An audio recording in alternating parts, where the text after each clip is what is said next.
viewers, mga subscribers at followers, at sa lahat ng mga damador ng Luzon, Visayas, Mindanao. Dito na naman tayo sa programa na The Secret Victory in Dama Game sa YouTube, mga kadama. Part 5 yung natapos natin sa part 6 pala ang natapos natin sa live. Part 7 na ngayon tayo rito. Kaya itong part 7 papakita ko ngayon karugtong to nung tinira ko kanina sa live.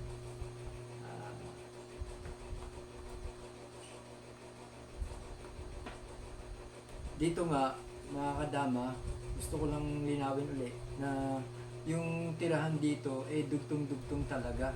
Hindi ako lumilihis magbuhat pa dun sa umpisang pinanggalingan ng tira kasi inuubos ko yung mga variation.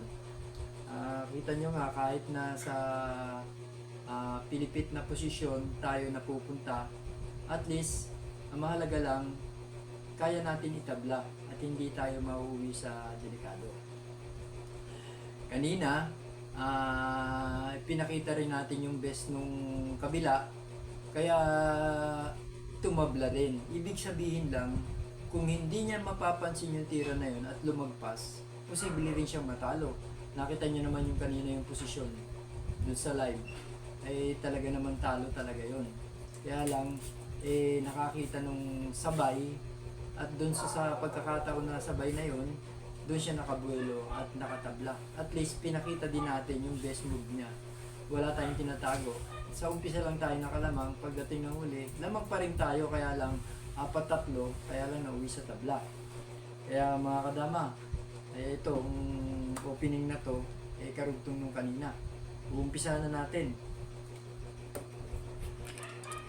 115 din siya, kumain tayo 515, kumain siya ng 115. Nag 416 tayo, nag 95 siya, nag 214 tayo, nag 51 siya. 1613 tayo, 314 siya. 51 tayo, nag 116 siya, nag 72 tayo. 1613, 215, 83, 95. Sinubukan tayo ng 15-3 at saka numakaw siya ng 12-8. Nag 313 tayo, kumain siya ng 814. Nag 116 tayo, kumain siya ng 15-3, umatras lang tayo balik. So makatuwid, dito sa part na to, ang kanina ipinakita natin na nag 115 at nag 214 tayo. Ngayon dito 116 siya, 214 din tayo. Dito mga kadama, pagka sumubo siya, di ba talo na doon sa part na yon. Kaya dito, hindi siya sumubo. Ngayon, kung iba pa siya ng tira dito, siguro baka maipit na siya. Kaya posibleng magsi-16-13 lang to. Diyan, pag nag-16-13 siya,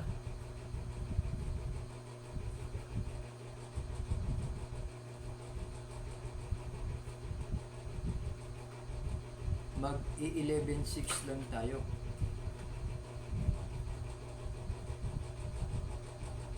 O 5-1 din, pwede na to 5-1. Kapag nag 4-16 siya, pwede na natin siyang ganunin. Ahead na tayo dun. Ngayon, dyan sa part na yan, posibleng 6-1 ang ititira niya. Dyan, kapag nag 6-1 siya,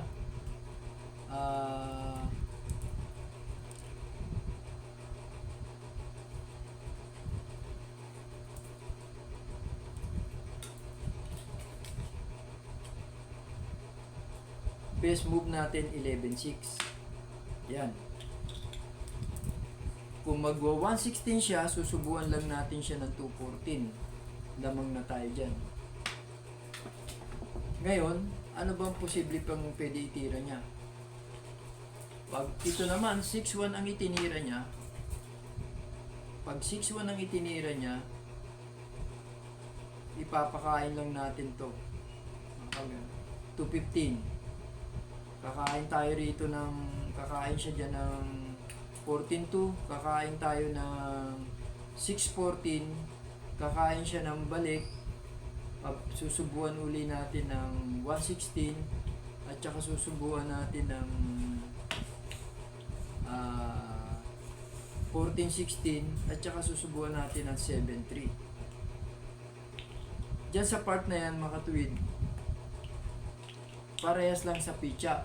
Pero sa posisyon, mga kadama, ahead na tayo. Papunta na tayo dun sa damaan. Malalayo pa yung pitcha niya, tsaka meron tayong nakaabang na pitcha na nakaposisyon. So sa makatuwid dito, lamang na talaga tayo. Kung sakaling merong lalabas na tabla, swerte na nung kabilang side. Kasi dito mga kadama, hindi na natin tatapusin yung variation. Pinakikita lang natin, ahead na masyado tayo rito. Dahil doon sa pabalik-balik na tira, minsan hindi ko na ipapail ng maayos mga kadama. Dahil sa yung labo na rin ang mata ko. Kaya dyan, sa posisyon na yan, pinapakita ko, ahead na talaga ang puti. Ibabalik lang natin dun, baka mamaya meron pa rin tirang iba. Umpisahan na natin sa umpisa para mas klaro yung mga dating ng pitcha.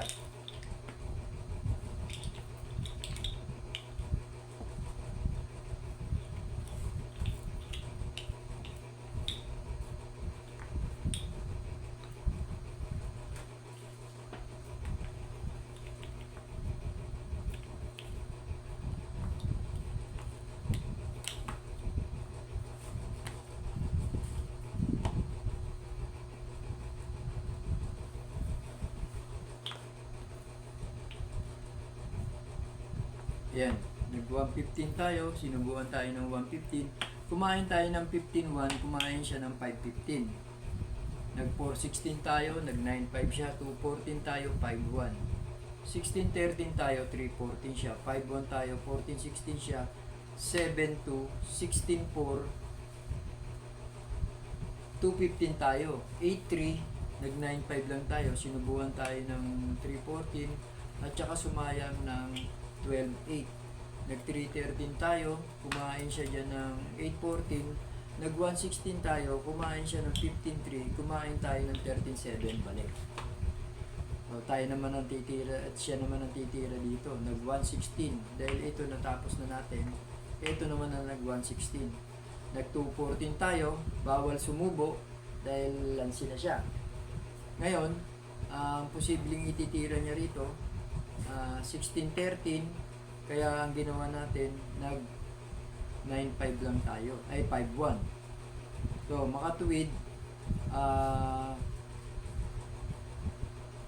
dyan sa part na yan, choices niya na kung saan niya gusto tumira. Pwede naman to at pwede rin to. Ngayon dito, same as lang to. Pagka pumunta siya dyan, dito rin tayo. Lansihin niya man tayo dyan.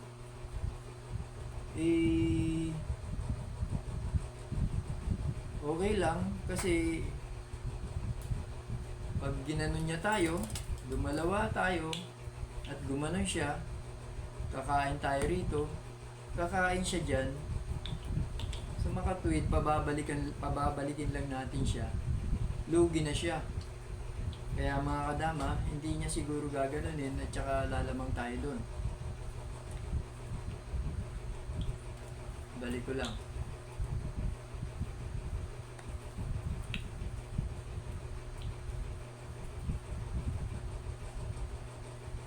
Ayan. Diyan sa part na yan, hindi niya tayo gaganunin. So makatuwid,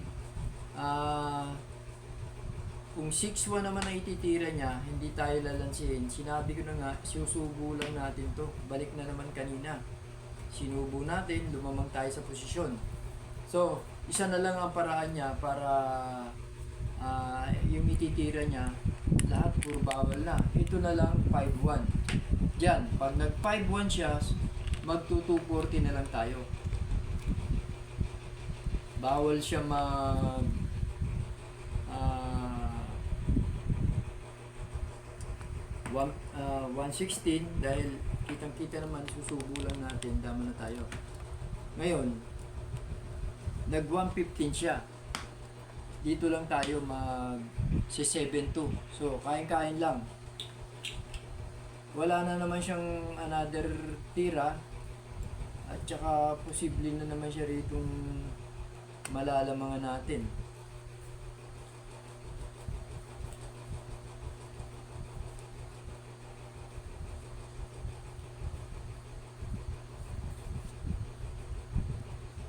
Kaya magpa 5-1 na, magsi 6-1 siya. Susubuan na lang natin. Ayan. Sa makatwid, bawal kumain dito. Dito ang kain niya. Pag dyan siya kumain, titira lang tayo ng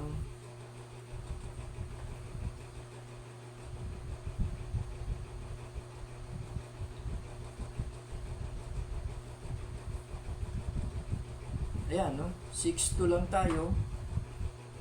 Lamang na tayo.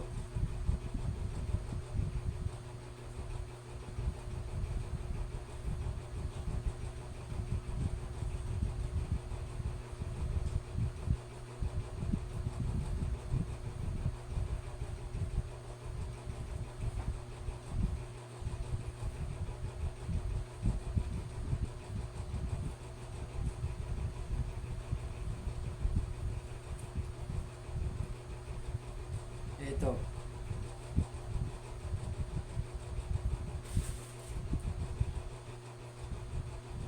$12.7.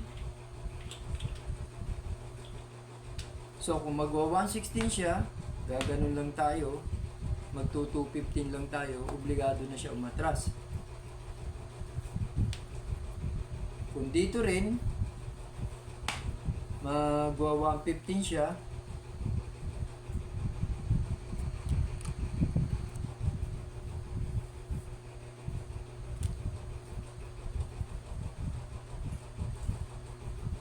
dito rin tayo, obligado na naman siyang umatras.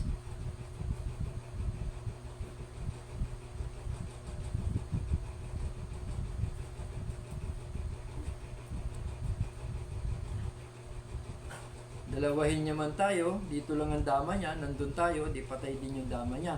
Sa mga tuwid, ito lang ang best move niya, umatras.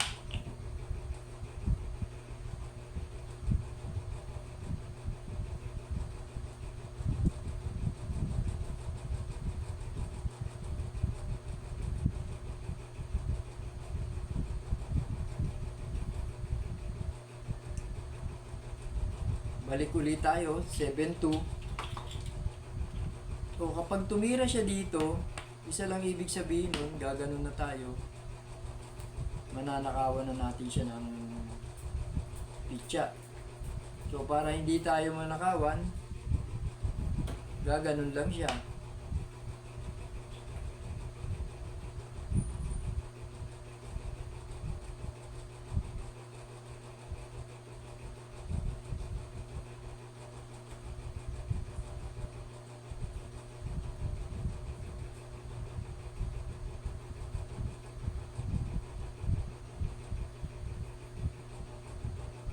So, atras lang tayo, 115.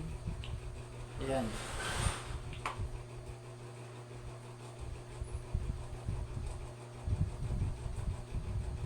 To 215 siya. Si 61 lang tayo.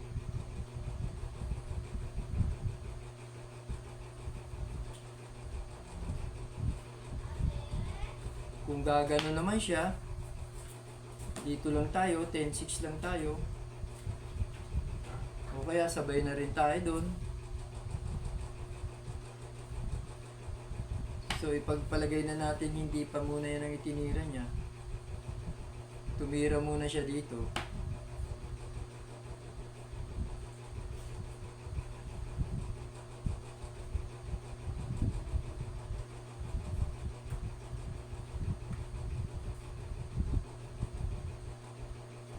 Dito tayo, 116 tayo.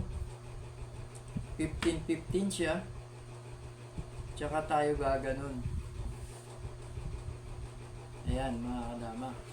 So, ang choices niya, tanging tira niya lang dito. Kung ibibigay niya naman to, dito tayo. Di balde na siya. So, gaganon na tayo, tawid na tayo. Kung ito naman ang ibibigay niya, kakain tayo rito, posible na siyang matalo. Dalawa't dalawa. Ngayon, isa na lang ang paraan niya dyan. Ayan. Magpadibaldi na. Pakain siya rito, kakain tayo dito. At dito lang siya pupunta. Yan.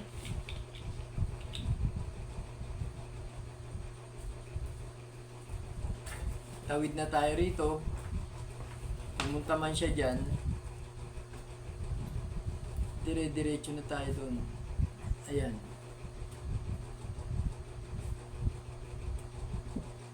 Pagpunta niya rito, o pagpunta niya, may talo siya dito. Kung pupunta siya rito, sasayangin natin yung pitcha niya. Siyempre, dito siya pupunta. Dadama tayo rito. Hindi niya naman tayo pwedeng pakainan dahil yung dama kakain. So, sa mga kapatid, pag gano'n niya, susubo lang natin.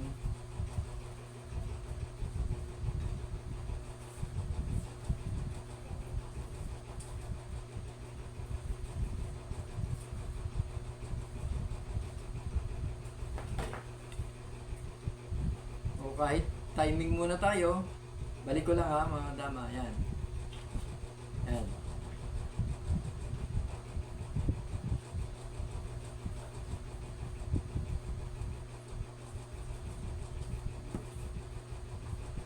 Pag subo natin, obligado dito kumain. Kain niya ron, kain tayo rito, pupunta rito, ganun. Di, talo talaga. Ayan. Kumain tayo rito. Pag tira niya rito, baboy. Pag tira niya rito, 1-on-1. So, mga kadama, talagang talo. Ibig sabihin lang, nasuot na siya dun sa talo. Kaya ito yung pinaka part 6 na ng o part 7 ng tira ng 115 versus 115 chapter 6 115 versus 313 115 versus 214 115 versus 314 115 versus 215 chapter 5. So, nasa chapter 5 na tayo sa 115 versus 115. Kaya, mga kadama, dito natatapos yung part 7 ng 115 versus 115, part 7. Kaya, sana mga kadama, nagustuhan nyo na naman yung ipinakita kong variation pabor doon sa opening na 115 versus 115 na pumabor din sa puti. At least lahat naman ng magkabilang side na ipinakita natin yung mga best nila. Kaya antabay lang mga kadama, mas marami pa rin tayong pakikita. At siguro mas magagandang variation yun. Kaya sa susunod mga kadama, kita-kita tayo ulit. See you soon.